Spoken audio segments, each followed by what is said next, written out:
नमस्ते दोस्तों, आपका स्वागत है कैश लाइव विद कल्पना में। उस धरती पर जिसे भगवान श्री कृष्ण की नगरी कहा जाता है, जी हाँ, वृंदावन। और मैं आपको लेकर जा रही हूँ बांके बिहारी जी। तो सबसे पहले सुबह जल्दी उठ के हम निकल पड़ते हैं अपनी गाड़ी लेके, पेट्रोल फ्यूल फुल करा के। लगभग 124 किलोमीटर पड़ता है यहाँ से, नोएडा से वृंदावन। इसमें आपकी जो आस्था है, बोला जाता है कि वहाँ की दिव्यता बहुत ही अलौकिक है। तो जैसे ही हमने नोएडा से अपना बोझा बिस्तर उठाया और चल पड़ते हैं हम बांके बिहारी जी। तो 123 किलोमीटर का जो टेन्योर था उसको पूरा करने के बाद हम पहुँच जाते हैं वृंदावन। यहाँ के भजन और कीर्तन सुनकर आपका मन खुद ब खुद झूम उठेगा। हर तरफ जय बांके बिहारी लाल की गूंज उठती है और बहुत ही ज़्यादा ऊर्जावान लगता है आपको।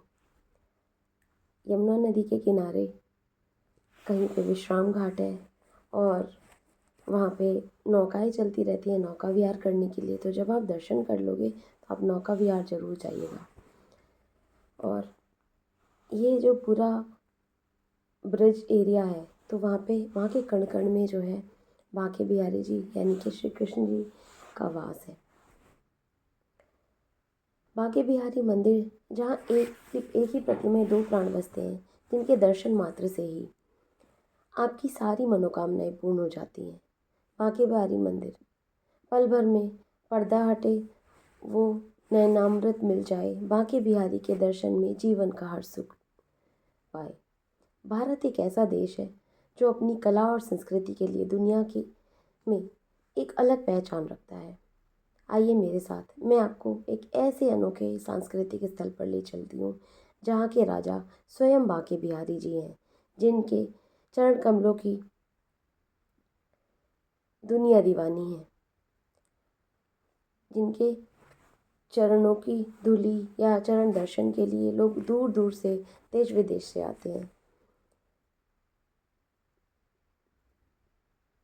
तथा श्री कृष्ण राधा रानी संग आज भी यहाँ वृंदावन ब्रज के कण कण में विराजमान है।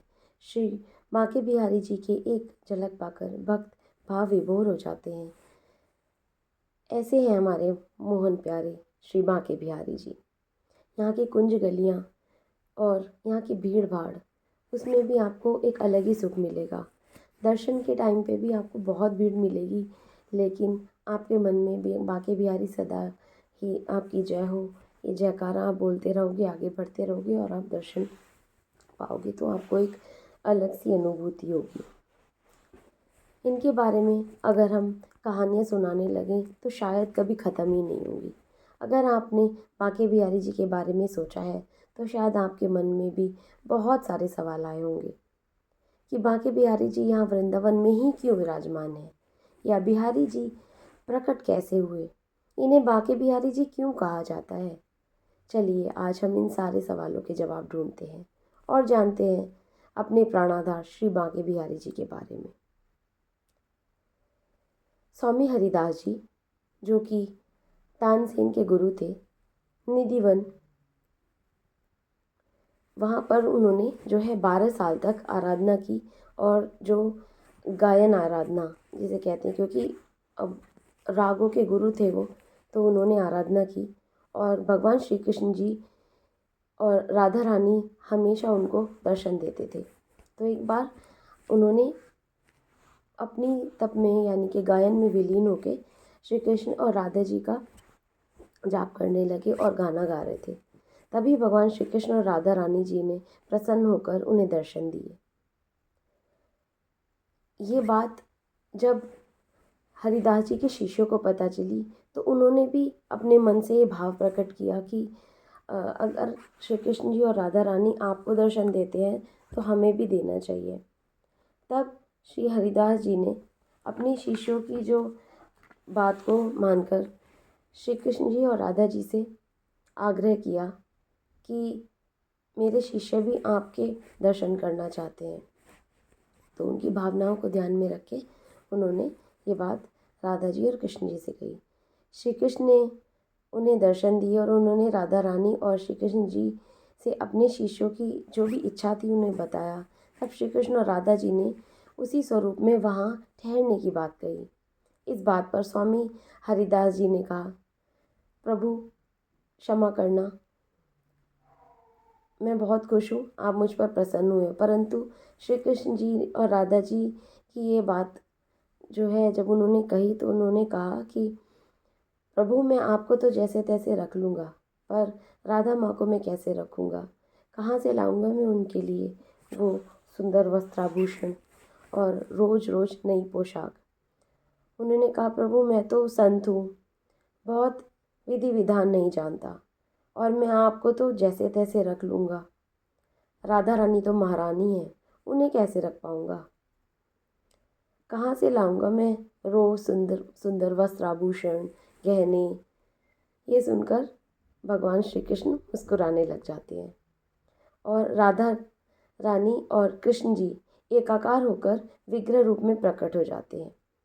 स्वामी हरिदास जी ने इस प्रकट्य मूर्ति का जो है नामकरण किया, तभी से इन्हें बांके बिहारी जी कहा जाता है, या बांके बिहारी जी के रूप में यहाँ पर उनको विद्यमान किया गया है।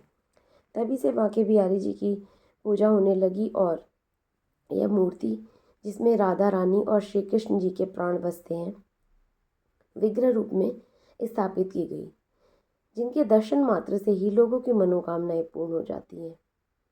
जो लोग देश और विदेश से बिहारी जी के दर्शन के लिए आते हैं, जिनकी एक झलक पाकर ही भक्तों की आंखों से आंसू की धाराएं बहने लग जाती हैं।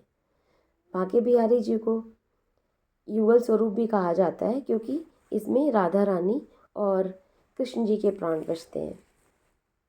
बांके बिहारी जी का अर्थ है 3 जगह से टेढ़ा होना, क्योंकि उनकी मूर्ति जो है 3 जगह से यहाँ पे टेढ़ी है, तो इसीलिए इन्हें बांके बिहारी जी कहा जाता है। बांके बिहारी जी की आपने सुना होगा कि बांके बिहारी जी की मंगल आरती नहीं होती, क्योंकि ऐसा माना जाता है कि श्री कृष्ण रात्रि में रासलीला के बाद थक जाते हैं, इसलिए उन्हें सुबह जल्दी जगाया नहीं जाता, क्योंकि यहाँ पे बांके बिहारी जी के बाल रूप के जो है सेवा की जाती है। यही कारण है कि मंगल आरती केवल साल में एक बार होती है, जब आपने सुना होगा जन्माष्टमी के दिन रात को 2:30 बजे जो है मंगल आरती होती है, और बांके बिहारी मंदिर सुबह 9 बजे, यानी कि अलग अलग टाइम होता है। गर्मियों में जो है 8 बजे खुलता है, सर्दियों में 9 बजे खुलता है, क्योंकि यहाँ पे जो है बांके बिहारी जी के बाल रूप की जो है सेवा की जाती है। बिहारी जी को जगाने के बाद उनका श्रृंगार किया जाता है और श्रृंगार आरती होती है। उसके बाद भोग आरती होती है, जिसमें कच्चा भोग लगाया जाता है। फिर राजभोग आरती होती है और बिहारी जी को सुला दिया जाता है। उसके बाद फिर उनकी इत्र से मालिश की जाती है, क्योंकि श्री कृष्ण जी का जो बांके बिहारी जी का बाल रूप है ये, तो उनको जो है सुगंधित रखने के लिए जो है उनको इत्र से मालिश की जाती है। उसके बाद इनकी पोशाक वगैरह चेंज की जाती है और उसके बाद जो है तैयार किया जाता है, उन्हें श्रृंगार किया जाता है। उसके बाद 4:30 बजे श्रृंगार आरती के बाद जो है 4:30 बजे दर्शन के लिए फिर से मंदिर को खोल दिया जाता है। इसके बाद उत्थापन भोग लगता है, जिसमें कहा जाता है कि वहाँ के जो भी लोकलाइट्स हैं वो बताते हैं और मुख्य पुजारी हैं वो भी बताते हैं कि दही बड़े, चाट, पकौड़े श्री कृष्ण जी को पसंद है, तो उसका भोग लगाया जाता है। फिर 7:30 बजे का भोग आता है। 7:30 बजे जो कचौड़ी और दूध भात और मिस्सी रोटी, 3 तरह के चावल, उनका भोग लगाया जाता है। बिहारी जी के बाल रूप को सुगंधित रखने के लिए उनकी मालिश को तेल से ना करके इत्र से किया जाता है। और आपने सुना होगा कि श्री कृष्ण जी के जन्मदिन तो आपको पता ही होगा, सब मनाते हैं जन्माष्टमी पर, लेकिन बिहारी जी का जो जन्मदिन होता है वह बिहारी पंचमी में निधिवन के जब प्रकट हुए थे, तो उसको बिहारी पंचमी के दिन हुए थे प्राकट्य रूप उनका, तो इस दिन जो है बांके बिहारी जी का जन्मदिन मनाया जाता है। और जब जन्माष्टमी पे वो श्री कृष्ण बदले थे, इसीलिए मंगला आरती होती है जन्माष्टमी के दिन। बांके बिहारी जी के चरणों के दर्शन साल भर में सिर्फ एक बार होते हैं, जो बसंत पंचमी पर, और साथ में चंदन गोला जो कि चढ़ाया जाता है कृष्ण जी को, यानी कि बांके बिहारी जी को, और उसके अलावा उनकी पाजेब, उसके दर्शन भी बसंत पंचमी के दिन ही साल में एक बार होते हैं। अब आपने फूल बंगला देखा होगा, जो कि मैंने आपके साथ शेयर किया। तो ये जो फूल बंगला है, श्री कृष्ण जी को शीतलता, क्योंकि गर्मी होती है तो गर्मी में बांके बिहारी जी को शीतलता प्रदान करने के लिए जो है फूल बंगला सजाया जाता है। तो ये जो एकादशी के बाद से लेके बिहारी जी को गर्मी से बचाने के लिए, शीतलता प्रदान करने के लिए जो है फूल बंगले रखा जाता है। ये जो है नवरात्रा चैत्र एकादशी के बाद से शुरू होता है फूल बंगला, और जो है अमावस्या 3.5 महीने तक फूल बंगले में ही रखा जाता है उनको। 107 फूल बंगले बनाए जाते हैं। हरियाली तीज के दिन जो है विशेष उत्सव होता है, इसमें ठाकुर जी को सोने चांदी का झूला बनाकर झुलाया जाता है। और ये जो है कुछ खास उत्सव होते हैं जब बांके बिहारी जी जो है उनको एक अलग ही रूप में उनको सजा के, और विग्रह जो है उनका, उनके दर्शन होते हैं, और उनको जहाँ पर फूल बंगले से भी बाहर आके चौकी सजाई जाती है, वहाँ पे उनका झूला लगाया जाता है। ये सावन में बिहारी जी साल में एक बार महाराज के दिन ही बांसुरी धारण करते हैं, और महाराज मुकुट भी उसी दिन धारण करते हैं। और क्योंकि बाकी बोला जाता है कि बाकी जो बांसुरी है उनके चरणों में रखी रहती है, क्योंकि बांके बिहारी जी का जो बाल रूप है, तो बोला जाता है कि वो थक जाते हैं, इसीलिए जो है बांसुरी धारण नहीं करते। और ये जो है महारास होता है राधा अष्टमी के दिन। इस दिन जो है बांके बिहारी जी के मंदिर में ही जो है महारास होता है। तो ये है हमारे बांके बिहारी जी। और भी बहुत सारी जो है कथाएँ प्रचलित हैं। वैसे तो हमेशा ही यहाँ पे जो है उत्सव होता है, लेकिन एकादशी से जो है जब होली वगैरह खेली जाती है, तब से बसंत पंचमी से जो है विशेष जो उत्सव होते हैं, गुलाल से स्टार्टिंग होती है होली की। और आपने तो देखा ही होगा कि जो है देश विदेश में जो है बरसाना ब्रज की होली जो है वो फेमस है। अगर आप भी मंदिर बांके बिहारी जी के मंदिर आना चाहते हो, तो सुबह जल्दी आना बहुत ज़्यादा मतलब बेहतर लगा मुझे। इस बार भी गई थी। ये तो हम दर्शन जो है जब मैं सेकंड टाइम गए थे तब का है, बट उसमें जो है फूल बंगले वाला जो था वो जो इस बार गर्मी में जो होता है, तो वहाँ पे दर्शन भी बहुत इजीली हो जाते हैं, भीड़ भी कम मिलती है। ये तो सर्दी के टाइम का है, जब मैं सर्दी के टाइम पे गई थी, तो उस टाइम पे क्या होता है कि भीड़ बहुत ज़्यादा होती है। और वहाँ पे उस टाइम आप पीछे से तो वीडियो बना सकते हो, लेकिन आप जो है पास से वीडियो नहीं बना सकते, आप जूम करके बना सकते हो। तो फ्रेंड्स, ये थे बांके बिहारी मंदिर वृंदावन। और बांके बिहारी जी के दर्शन मात्र से ही आपके सारे कष्ट दूर हो जाते हैं। उनकी एक झलक पाके मन से अपने आप ही जो है आंसू निकलने लग जाते हैं। और अगर आप बांके बिहारी दर्शन करने आए और आपने वहाँ की चाट नहीं खाई या वहाँ की लस्सी नहीं पी, तो समझ लो आपने कुछ नहीं खाया। तो फूल बंगले से निकलने के बाद हम जो है आगे दर्शन करने के बाद टीका वगैरह लग जाता है, उसके बाद आप बाहर आते हैं तो कुंज गलियाँ दिखाई देने लग जाती हैं। यहाँ पे आप बहुत ज़्यादा फ़ोटो सेशन का तो कुछ वो है नहीं, क्योंकि वहाँ पे इतना स्पेस नहीं होता।